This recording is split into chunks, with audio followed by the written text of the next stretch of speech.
এই সময় আল্লাহর নবী চাদর মোড়া দিয়ে ঘুমাইতেন, শুয়ে থাকতেন, কম্বল মোড়া দিয়ে শুয়ে থাকতেন। আল্লাহ ডাক দিতেন, ইয়া আইয়ুহাল মুজাম্মিল, ও কম্বলওয়ালা নবী, কুমিল লাইলা ইল্লা কালিলা, আপনি উঠেন আর ঘুমায়েন না। একসাথে বলবেন না মারহাবা? কে ডাক দিছে? কাকে ডাকছে? প্যারা মেহবুবকে। আল্লাহর নবী দাস না, আল্লাহর নবী মেহবুব। অনেক ভাইরা বলেন ও আশহাদু আন্না মুহাম্মাদান আবদুহু ওয়া রাসূলুহু। তো আবদুহুর ব্যাখ্যা করতে যা বলেন আল্লাহর রাসূল ছিলেন আল্লাহর দাস। আস্তাগফিরুল্লাহল আযীম। আল্লাহর নবী আল্লাহর দাস ছিলেন না, মেহবুব ছিলেন।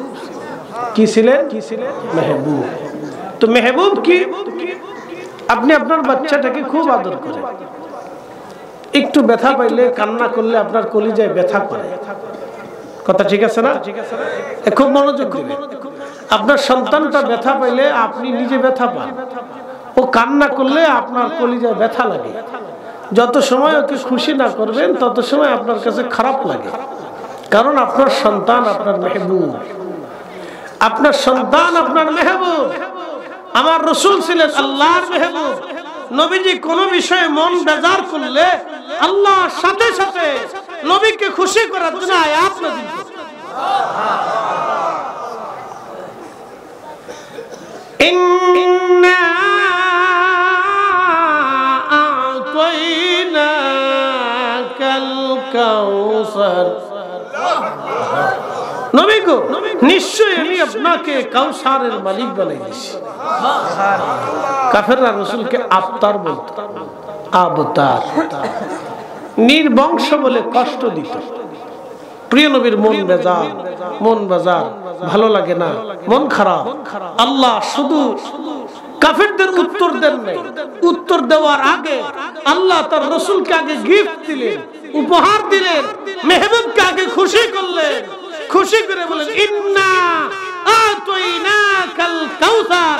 নবী গো, আপনাকে আমি হাউজে কাউসারের মালিকানা দিয়ে দিয়েছি। আল্লাহর নবী ঘুমিয়েছিলেন, সূরা কাউসার নাজিল হলো। ঘুম থেকে ওঠার পর নবী উৎফুল্ল, আনন্দিত, বিরাট খুশি, বিরাট আনন্দিত। সাহাবায়ে কেরাম বলেন ইয়া রাসূলুল্লাহ, এত আনন্দিত, এত উৎফুল্ল, এত খুশি কারণ কি গো নবীজি? নবী বললেন ঘুমের মধ্যে আল্লাহ আমার কাছে সূরা নাজিল করছে, আমাকে খুশি করে দিলেন, আল্লাহ আমাকে কাউসারের মালিকানা দিয়ে দিলেন।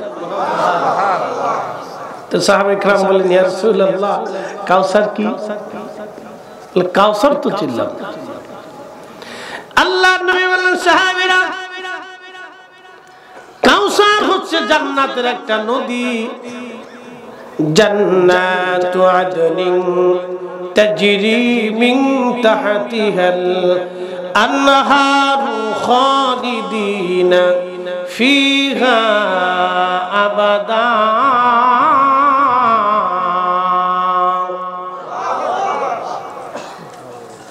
কাউসার হচ্ছে জান্নাতের একটা নদী।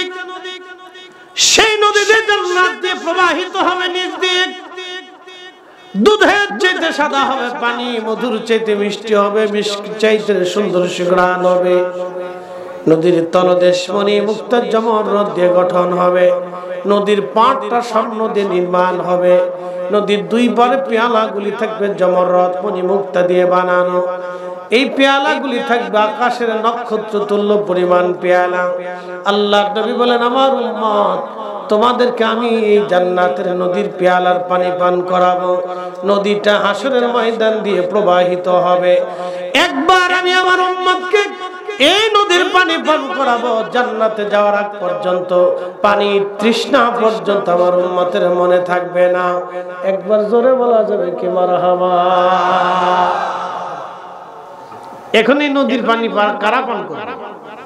এক নম্বর ঈমানে যদি আসেন তাহলে আহলে সুন্নাত ওয়াল, জোরে বলুন আহলে সুন্নাত ওয়াল, আহলে সুন্নাত ওয়াল। এই নদীর পানি পান করার জন্য হাসরের ময়দানে একদল উম্মত দৌড়ায় দৌড়ে আসবে। তো মাঝখান থেকে পর্দা পড়ে যাবে। সাহাবায়ে ফেরেশতারা পর্দা ফেলে দিবে। প্রিয় নবী বলেন উম্মতি উম্মতি, এরা আমার উম্মত, আমার উম্মত। তখন আল্লাহ বলবেন হাবিব আপনি জানেন না আপনার ইন্তেকালের পর এরা নতুন নতুন মতবাদ চালু করেছিল। নতুন নতুন কি চালু করেছিল? মতবাদ, নতুন নতুন আকীদা বিশ্বাস তারা প্রতিষ্ঠিত করেছিল।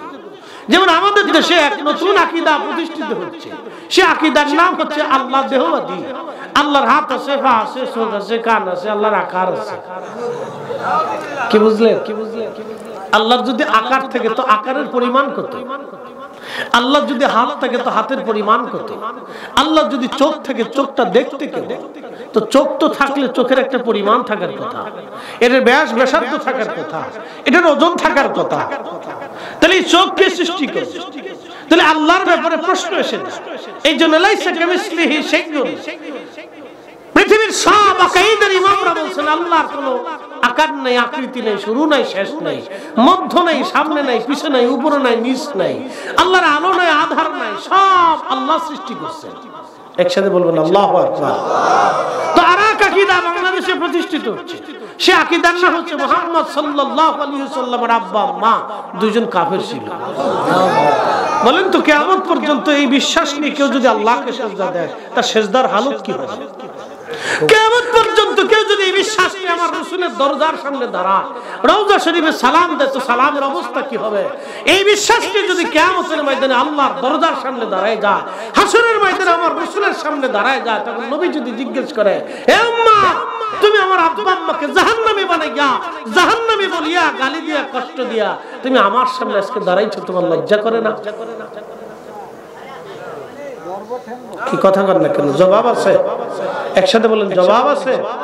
কিন্তু জবাব কেমনে দিবে? বিরাট তো মাদানী সাহেব, বিরাট আজাদি সাহেব, বিরাট মাক্কি সাহেব, বিরাট বড় শাইখুল হাদিস সাহেব। আমাদের তো শাইখুল হাদিস আছে, শাইখুল হাদিস সাহেব আমার সালি সাহেব বসা আছেন, মারহাবা বলেন না? আমাদের শাইখুল হাদিস আছে না? তো ওনারাও তো হাদিস পড়েন, ওনারা হাদিস পড়ান, ওনাদের কাছ থেকে ছাত্ররা শিখে, ওনাদের মতো আলেমদের থেকে আমরা শিখেছি, আমরা পড়েছি। তো আমরা মুহাদ্দিসরা তো কোনোদিন এই শিক্ষা দেয় না। কথা কর না কেন? এই জোরে বলেন, জোরে বলেন। এই সতুরার হুজুরের চাইতে জমিনে আল্লাহর ওলি কেউ আছে? এই জমিনে কাউরে দেখাইতে পারবেন ওনার সাথে বড় কুতুব আছে? দেখাইতে পারবে? জীবনে ওনার জবান থেকে কোনোদিন এই সমস্ত বদ আকীদা শুনেছেন? এই জোরে বলেন শুনেছেন? তার মানে ওনারা বিশুদ্ধ আকীদা নিয়ে আল্লাহর ওলি হয়ে ওনারা ঘুমিয়ে গেছে, যার কারণে লক্ষ লক্ষ মানুষ ওনাদেরকে এখনো স্মরণ করে। ভাই জ্ঞানী হওয়া যায় কিন্তু ওলি হওয়া যায়। কি হওয়া যায়? জ্ঞানী হওয়া যায়। অনেক হাদিস জানা যায়। ইবনে তাইমিয়া 10 লক্ষ হাদিস জানতো। সে লিখতে লিখতে অনেক কিতাব লিখলো, লিখতে লিখতে সে লিখে ফেললো নবীজির রওজা শরীফ জিয়ারত করার ইরাদা করা, ইচ্ছা করা, নিয়ত করা মুসলমানদের জন্য শিরক এবং বিদআত। কিন্তু সে তো 10 লক্ষ হাদিস জানতো। আপনি শুনলে মাথা নষ্ট হয়ে যাবে। তার লেখনী দেখলে আপনার মাথা নষ্ট হয়ে যাবে যে কত বড় জাগির। যেমন এলেম তেমন হেলেম, যেমন এলেম তেমন হেলেম, কিন্তু করলোটা কি? শেষ। একসাথে বলেন কি? জোরে বলেন কি? জোরে বলেন কি? এই জন্য কিয়ামতের ময়দানে একটা জিনিসের দাম। ইন্না আকরামাকুম ইনদাল্লাহি আতকাকুম। সতরার হুজুর কোন মাদ্রাসার মুহাদ্দিস বলেন তো? কলেজের প্রফেসর, জেনারেল শিক্ষিত, বাংলা শিক্ষিত, ইংরেজি শিক্ষিত, কিন্তু কুতুব হয়ে গেছে। আল্লাহু আকবার। দুই জিনিসে ইশকে রাসূল এবং তাকওয়া। জোরে বলেন, জোরে বলেন, জোরে বলেন। ইশকে রাসূল, তাকওয়া। জোরে বলেন ইশকে রাসূল, তাকওয়া। একসাথে বলেন ইশকে রাসূল, তাকওয়া। দুই কারণে উনি কুতুব হয়ে গেছে। কথা বলেন ঠিক কি না? ইয়া রাব্বি, এটা উনি ইকরামের ধারা। এই জন্য আল্লাহ ডক্টর ইকবাল লিখেছেন কে আফাতুনে मोहम्मद से तू हम थे रहे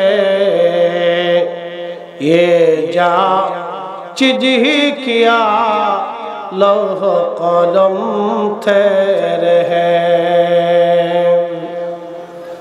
কাজী নজরুল লিখলেন আল্লাহকে যে পাইতে চায় হযরতকে ভালোবেসে আরশ কুরসি লৌহ কলম না চাইতে পেয়েছে সে।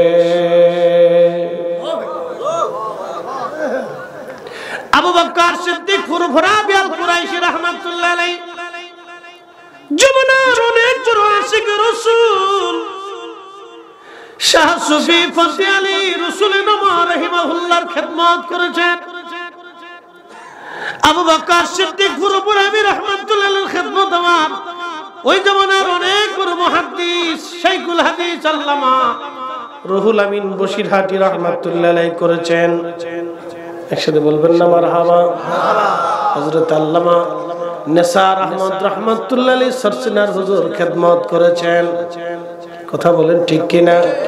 শুধু খিদমত করেন নাই, শুধু খিদমত করেন নাই, শুধু দর্শে বসেন নাই, শুধু বসেন নাই, শুধু বসেন নাই, জমানার এত বড় ওলি আল্লাহ বানাই দিয়ে দিলেন, জমানার এত বড় ওলি হয়ে গেলেন। খিদমতে খিদমতে সহবতে সহবতে জমানার এত বড় ওলি হয়ে গেলেন, এত বড় ওলি কুতুবুল ইরশাদ মুজাদ্দিদ হয়ে গেলেন। আহা মুরাকাবা বসে আল্লাহর পৃথিবীর জমিন তারা দেখতে পেতেন, আসমান দেখতে পারতেন, সমুদ্রের নিচে তারা দেখতে পারতেন। একবার জোরে বলা যাবে কি আল্লাহু আকবার। এইজন্য আল্লাহ বলেন ইয়া আইয়ুহাল্লাযীনা আমানু তাকুল্লাহ, ও ঈমানদার আমি আল্লাহকে ভয় করি। তো ভয় তো করলেই চলবে না, ভয় করলেই শেষ করলে হবে না, আর একটা কাজ করো, ওয়াকুনু মা'আস সাদিকিন, আমার সাদিকদের সঙ্গী হয়ে যাও, সোহবতে বসো, সোহবতে যাও। এই জন্য সোহবতে মানুষ হয়। সোরের সোহবতে থাকলে সুরামি শিখা যায়, ডাকাতির সোহবতে থাকলে ডাকাতি করা শিখা যায়, দান্দাবাজের সোহবতে থাকলে দান্দাবাজি শিখা যায়, ঘুষখোরের সোহবতে থাকলে ঘুষখোরি শিখা যায়, সুদখোরের সোহবতে থাকলে সুদ কেমনে খাওয়া যায় এমনি শিখা যায়। কি কথা বলেন না কেন? যদি ওলির সোহবতে থাকেন তো ওলি হওয়া যায়। হ্যাঁ কথা বলেন, জোরে বলেন। আলেমের সোহবতে থাকলে আলেম হওয়া যায়, কথা ঠিক আছে না? ইঞ্জিনিয়ারের সোহবতে থাকলে ইঞ্জিনিয়ার হওয়া যায়। ব্যবসায়ীকে সোহবতে বসলে ব্যবসা শিখা যায়, স্বর্ণকারের সোহবতে বসলে স্বর্ণ নিয়ে আপনি এই ব্যবসা শিখা যায়, মেধা আসে। তো যে যে কাজ করে সেই কাজের সোহবতে বসলে সেই কাজ শিখা যায়। তো ঠিক পকেট মারের সোহবতে থাকলে আপনি কেমনে পকেট থেকে টাকা বের করবেন, শত বিদ্যা আছে, এই বিদ্যা আপনাকে শিখাইব। কেমনে বেলেট দিয়ে কাটবেন পাবলিকে টের হইতো না, এই বিদ্যা আপনাকে শিখাইব, ট্রেনিং দিব, শিখাইব, পরীক্ষা নেব, এটা করব সেটা করব। তাহলে কেমন সোহবতে আসলে ওলি কেমনে হওয়া যায় সামনে ওলি ইসলাম শিখাবে। কথা বলেন না কেন? ঠিক আছে। এই জন্য আল্লাহ বলেছেন কুনু মা'আস সাদিকিন। আয়াতের অর্থ খালি বাহ্যিক ভাবে নিলে হবে না, দুইটা দিক ভাবে নিতে হবে। এই জন্য পৃথিবীর কোন ওলি হয় নাই ওলির সোহবতে না যাওয়া পর্যন্ত। কি কথা দেখান আমাকে, পৃথিবীর ওলিদের সোহবত আপনি দেখান পৃথিবীতে। আর এই পৃথিবীতে আউলিয়া کرام যদি না থাকতো তাহলে আজকে আসমান থেকে বৃষ্টি হতো না। বিশ্বাস করেন আপনারা? হ্যাঁ কথা বলেন না কেন? করেন। যদি ওলি না থাকতো আসমান থেকে বৃষ্টি হতো না, জমিনে ফসল হতো না। আমরা যে অপরাধ করি এই অপরাধে বৃষ্টি আসার কথা না। আপনারা আজকে একটা অপরাধের নমুনা শোনাই। গত কয়েকদিন এক ভদ্রমহিলা আমাকে ফোন দিয়েছে। তা বললাম ফোন দিলেন কেন? তা বলতেছে হুজুর মনে কিছু নিয়েন না, একটা বিষয় জানার জন্য, আল্লাহর রাস্তে মাফ করেন। বলেন কি? তা বলতেছে হুজুর আমার স্বামী তার সৎ বোনের মেয়ের সাথে জেনা করে। আপনি গা শিহীন উটের মতো কথা। আমি স্তব্ধ হয়ে গেলাম। এখন সে মহিলা বলতেছে আমি কি স্বামীর সাথে থাকবো না চলে যাবো? আপনি বুঝতে পারতেছেন যে পৃথিবী কোন দিকে গেছে? আপনি কল্পনা করতে পারবেন এর চেয়ে নিকৃষ্ট মাসালা আমার কাছে আসছে। আমি এটা আর ভাষায় প্রকাশ করতে পারবো না, এত দূরে যেতে পারবো না। মানুষ কতটা নিকৃষ্ট হলে, কতটা অধঃপতন মুসলিম জাতির হলে যে মুসলিম জাতি এত দূর পর্যন্ত পৌঁছে গেছে। আর আমার দেশের বেডিরা ফুটবল খেলার জন্য উল্টো করে লাগছে। ফুটবল খেলা, বেডিরা ফুটবল খেলা, অধিকার দাও আমরা ফুটবল খেলা। আমার দেশের পুরুষ কি হিজলে হয়ে গেছে যে বেডিদের ফুটবল খেলতে হবে?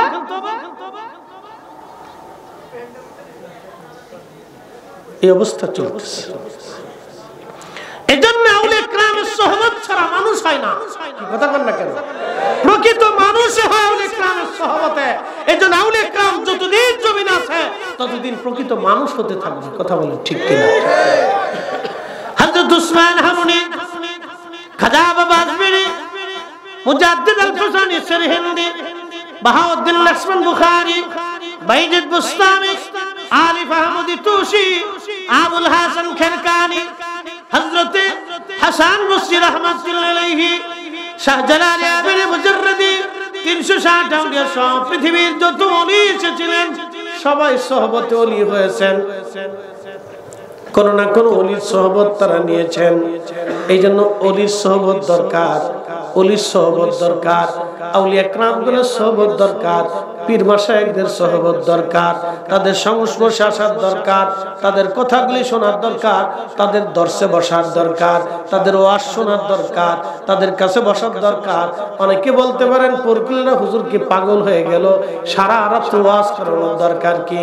রাত 1টা পর্যন্ত ছেড়ে দিলেও তো পারতো না, সারা রাত কেন বসাইলো? হাজার মানুষ চলে গেছে, কিন্তু আপনারা যারা তাহাজ্জুদের সময় বসে গেলেন, প্রথম রাতের ওয়াজ আর তাহাজ্জুদের ওয়াজ একরকম না। কথা বল না কেন? প্রথম রাতের নফল নামাজ আর তাহাজ্জুদের সময় নামাজ এক নামাজ না। কি কথা জোরে বলেন? প্রথম রাতের জিকির তাহাজ্জুদের সময় ওঠার জিকির এক জিকির না, একরকম না, ভিন্ন ভিন্ন ভিন্ন। এই জন্য এগুলি বোঝাটা ধরনি। সময় কম, কথা বেশি, লম্বা বাড়াবো না। আল্লাহ আউলিয়া কেরামের সোহবত আমাদেরকে কবুল করুন, জোরে বলেন আমিন। আমি একটা ঘটনা বলে শেষ করব যে আমরা কেন, আমাদের এই পাপের কারণে আল্লাহ আমাদের বৃষ্টি দেওয়ার কথা না, ওলিদের কারণে আল্লাহ বৃষ্টি দেয়। সুলাইমান আলাইহিস সালামের জমানায় ইমাম ইবনে কাসির লিখছেন, সুলাইমান আলাইহিস সালামের জমানাতে বৃষ্টি নেই। বহুদিন বৃষ্টির অভাবে মানুষের খুব কষ্ট হচ্ছে। তো কষ্ট হয়, উম্মত এসে বললেন, ওগো আল্লাহর নবী, বৃষ্টির অভাবে আমাদের খুব কষ্ট হচ্ছে, তা আপনি একটু বৃষ্টির ব্যবস্থা করেন, আল্লাহর কাছে বলেন। তো বলে যে ঠিক আছে, এক কাজ করো, তোমরা সব আসো, আমরা একসাথে সালাতুল ইস্তিসকার নামাজ পড়ি, আল্লাহর কাছে কান্নাকাটি করি। হাজার হাজার উম্মত নিয়ে নবী সুলাইমান আলাইহিস সালাম বিরাট বড় প্রান্তরে মাঠের মধ্যে যাচ্ছেন সালাতুল ইস্তিসকার নামাজ পড়ার জন্য। এমন সময় সুলাইমান আলাইহিস সালাম দেখলেন একটা ব্যাঙ তার সামনের 2টা পা উঁচু করে দিয়ে, মানুষ যেইভাবে হাত বাড়ায়, সামনের 2টা পা, ব্যাঙের সামনের 2টা হাত এইভাবে উঁচু করে দিয়ে আল্লাহর দরবারে হাত বাড়াইয়া ব্যাঙ কাঁদে বলে, ইয়া রাব্বি, তুমি আমরারে মাখলুক বানাইছো, পানি ছাড়া আমি বাঁচি না, পানি ছাড়া আমি চলতে পারি না, ইয়া রব, ইয়া আল্লাহ, বৃষ্টি দাও, বৃষ্টি দাও, বৃষ্টির অভাবে আমার বড় কষ্ট হয়, আল্লাহ বৃষ্টি দাও, বৃষ্টি দাও, আমরা তোমার মাখলুক, আল্লাহ মাহরুম করো না। ব্যাঙ 2 হাত বাড়াইয়া, 2 পা সামনের দিকে বাড়াইয়া আসমানের দিকে তুলে ধরে ব্যাঙ এইভাবে কাঁদতেছে। একবার জোরে বলা যাবে কে মারহাবা? কে কাঁদে? জোরে বলে, আরো জোরে বলে। কয় হাত উঠাইছে? ব্যাঙের সামনের যে হাত আছে না, হাত পিছনেরটা পা, সামনেরটা কি ব্যাঙের হাত, হাতের মতোই, এটা হাত বাড়াই আমরা কাঁদতেছে। কয় হাত বাড়াইছে? আমার দেশে একদল আছে তো হাত বাড়াইতে লজ্জা করে, তাই উনি বেদাতের ফতোয়া নিয়ে বসে রয়েছে। শয়তান হাসে, কয় বাপ, কাজ করে দিছিস তুই, সারা জীবনে 1400 বছরে যা পারিনি তুই 40 বছরে তা সেরে দিছিস, যা। কি কথা কর না, শয়তানকে কাজ করে দিছিস তোরা, আমি যা পারিনি তোরা দুস্থ সেই কাজ করে দিছিস, দুস্থ বুজুর্গ আমার, বন্ধু আমার, ভালো কাজ করছিস, তোরা উত্তম কাজ করছিস, তোদেরকে আমি চাবিটা বিজে করে তোরা কাজ চালাইতে থাক। শয়তানের দাওয়াত চলতেছে হিকমতের ভাবে। ব্যাং হাত মারে আল্লাহর কাছে, আল্লাহু আকবার। ইমাম ইবনে কাসির আল বেদায়ের ভিতরে লিখছেন আল্লাহ রাসূল সহিহ হাদিস দিয়ে সাব্যস্ত, এটা নবীজি বলেছেন নিজে, সহিহ বুখারীতে আছে। ব্যাং দু হাত মারে কান্দে, আল্লাহ বৃষ্টি দেন, আল্লাহ বৃষ্টি দেন। আমরা তো আপনার মাখলুক, বৃষ্টি পাই আল্লাহ, পানি ছাড়া বাঁচতে পারি না, আপনি তো নিজেই সৃষ্টি করেছেন, আল্লাহ বৃষ্টি দেন, আল্লাহ বৃষ্টি দেন। ব্যাঙে গরাত গরাত করে কান্দে। উম্মত তো বোঝে না, কিন্তু সুলাইমান আলাইহিস সালাম দেখে মুস্কি মুস্কি হাসে। সুলাইমান আলাইহিস সালাম ডাক দেখে, আমার উম্মত চলো, নামাজ পড়া লাগবে না। কেন? কয় না দোয়া কবুল হয়ে গেছে। কয় দোয়া তো করলামই না। কয় তোমরা করো নাই, ব্যাঙে করছে। বলেন আল্লাহু আকবার। কে করছে? কে করছে? তোমরা করো নাই, কিন্তু ব্যাঙে দোয়া করছে। তোমরা দোয়া লাগতো না, চলো দোয়া কবুল হয়ে গেছে। বৃষ্টি আসবে।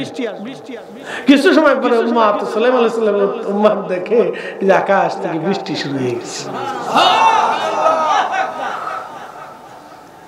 ব্যাঙে আল্লাহর দরবারে হাত তুলে, তার দুই হাত তুলে এভাবে কাঁদতেছে, ইয়া রাব্বি, আপনি একটু চিন্তা করেন তো। আর শতান দেশে এত পরিমাণে হয়েছে যে আপনি হাত তুলবেন, সেখানেও মুসলমান ডরায় যে হাত তুলে না জানি বেদাত হয়ে যায়। কই একা দোয়া করেন, দলবদ্ধভাবে করতে পারবেন না। আচ্ছা বলেন, একা করলে কার কাছে করি? সরস্বতীর কাছে, দুর্গার কাছে, তো কৃষ্ণার কাছে, তো কার কাছে? একা করলে কার কাছে? জমাতে করলে কার কাছে? তো একা করলে বেদাত হয় না, জমাতে করলে বেদাত কেন? বুঝলাম না, কি পাগল দেশে হচ্ছে না। শুধু গ্যাস্ট্রিক না, তো শুধু গ্যাস্ট্রিক না, শয়তানে ওর ব্রেনের ভিতরে পেশাব করছে। কঠিন অবস্থা, এগুলি ফিতনা, বড় ভয়াবহ অবস্থা। জানেন না, উম্মত যত আল্লাহর কাছে মাপ চাবে, তত তার ক্ষমার দরজা সহজ হবে। কি কথা কন না কেন? আপনি যত হাত বাড়াবেন, তত মঞ্জুরিয়াত আসবে। হাত বাড়াবেন না, মঞ্জুরিয়াত হবে না। আপনি যত হাত বাড়াবেন, যত সারেন্ডার করবেন। ওলিদের জীবনী দেখছেন, তারা হাত তুলে কাঁদতেন, সেজদায় পড়ে কাঁদতেন। তারা সবসময় মাফ চাইতেন, আল্লাহ ভুল হয়েছে, আল্লাহ ভুল হয়েছে, আল্লাহ ভুল হয়েছে।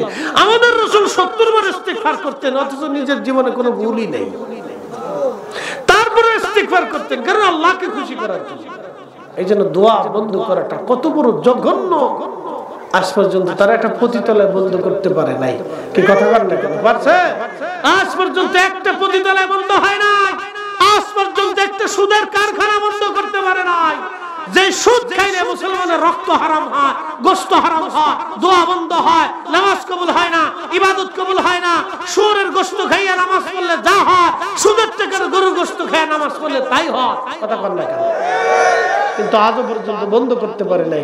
এরা বন্ধ করে দোয়া, এরা বন্ধ করে মিলাদ, এরা বন্ধ করে দুরুদ, এরা বন্ধ করে কোরআন খতম, এরা বন্ধ করে এই 8 টাকার তারাবি বানাইবো। দেশে কত মুসলমান তারাবি পড়ে না। তো যে বেটা তারাবি পড়ে না, হাতে চিন্তা করে যে তারাবি না থাকলেই তো ভালো। কি কথা বলতে? হে বেটা চিন্তা করে যে তারাবি না থাকলেই তো ভালো। তোরা 8 টাকা কি আর 20 টাকা কি রে? এটা না থাকলেই তো ভালো। চিন্তা করে শতান কত দূর পর্যন্ত আগেছে। তা আমি আর কথা বাড়াবো না। সাসিনা শাইখুল হাদিস সাহেব, আল্লামা সালি সাহেব, উনি উপস্থিত আছেন। উনি কথা বলবেন, দোয়া করবেন।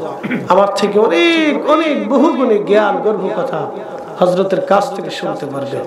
পুরকুইল দরবার আমরা একই রুহানি সম্পর্ক।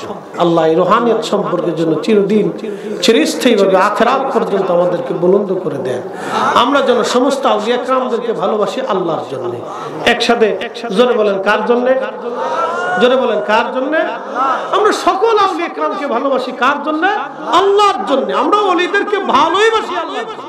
কথা ঠিক আছে না? আল্লাহর জন্য, অন্য কোনো কারণে না, শুধু আল্লাহর জন্য ভালোবাসি। তো আল্লাহর জন্য যেহেতু ভালোবাসি, তো কিয়ামতের ময়দানে হাসর নাসর একসাথেই হবে। একসাথে বলেন না মারহাবা। আল্লাহ কবুল করুক, বলেন আমিন। জিন্দেগি তো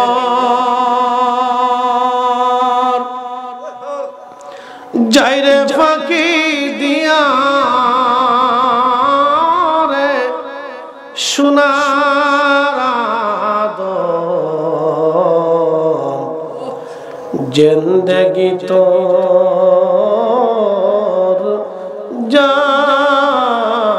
ফাঁকি দিয়া। ও আদম রে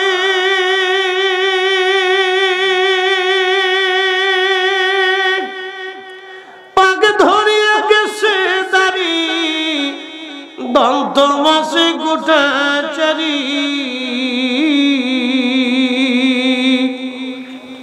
সমন জারি গিয়াছে করিয়া রে সোনার আদম